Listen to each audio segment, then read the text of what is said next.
diferensiasi parsial ini adalah turunan dari sebuah fungsi yang mempunyai beberapa variabel bebas. Jika fungsi itu mempunyai dua variabel bebas, X dan Z, maka turunannya juga ada dua, turunan terhadap X dan turunan terhadap Z. Itu. Jika ditanya turunan Y-nya berapa, tinggal dijumlahkan. Jika sebuah fungsi mempunyai tiga variabel bebas, maka turunannya juga tiga, terhadap I, terhadap O, terhadap S dalam contoh ini ya. Nah, ini contohnya.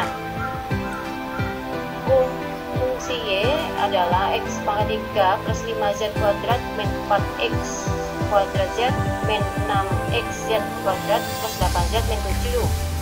Sehingga turunannya nanti ada dua, turunan terhadap X dan turunan terhadap Z, karena variabelnya cuma dua.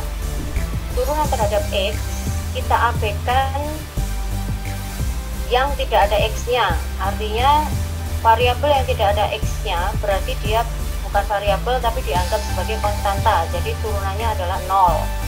Tuh.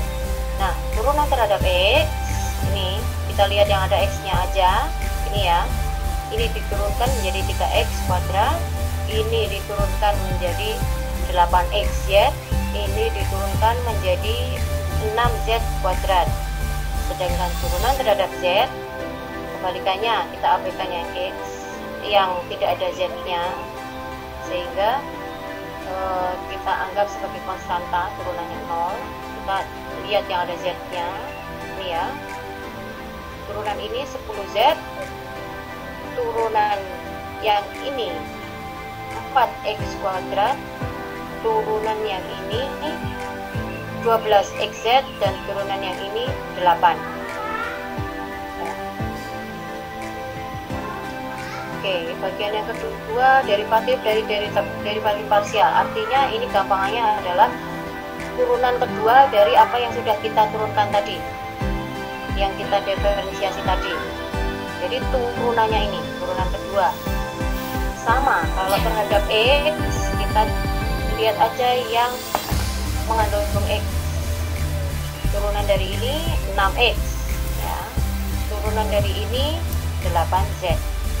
Ini kita anggap konstanta, 0 turunannya. Turunan kedua terhadap Z, kita lihat yang ada Z-nya saja, ini diturunkan menjadi 10, ini konstanta, ini diturunkan menjadi 12X, ini konstanta.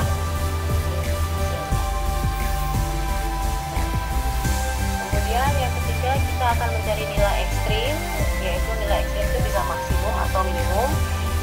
Ini punya dua syarat. Syarat yang pertama yaitu turunan pertama itu harus 0 ya, jadi X-nya harus 0 terhadap X maupun terhadap Z. Kalau 3 atau 4 variabel ya terhadap O, terhadap tergantung fungsinya ya. Kemudian syarat kedua, kita akan mengetahui titik ekstrimnya, mau titik maksimum atau titik minimum. Syaratnya adalah turunan kedua itu kurang dari 0 atau lebih dari 0. Jika kurang dari 0 itu maksimum, jika lebih dari 0 minimum ya, ingat dua syarat itu. Nah, contohnya ini tentukan apakah titik ekstrim dari fungsi di bawah ini merupakan titik maksimum atau minimum.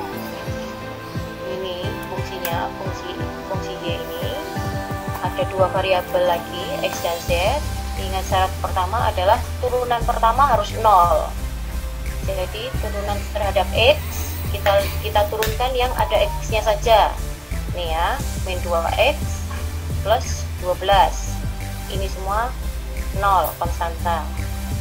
Kemudian turunan pertama terhadap Z, kita lihat yang ada Z-nya saja, min 2Z plus 10 ya turunannya.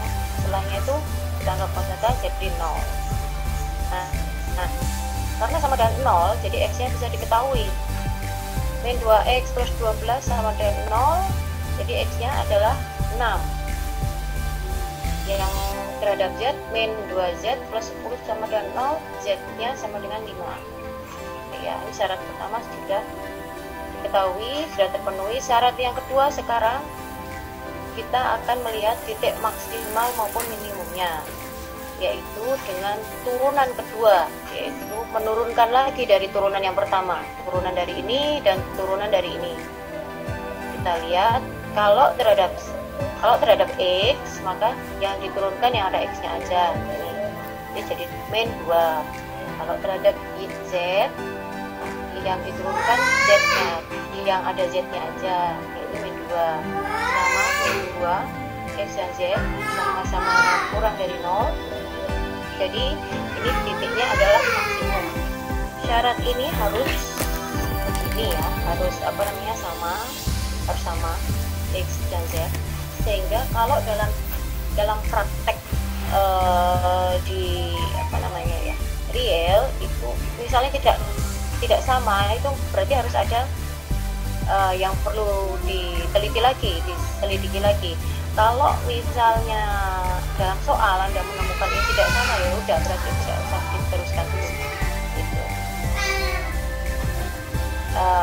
Sehingga kalau sudah begini kita bisa mencari titik maksimalnya berapa, kan? Kita memasukkan aja X-nya karena sudah ketemu, X sama dengan 6, Z sama dengan 5, kita masukkan ke samaannya. Ketemunya Z maksimal sama dengan 16.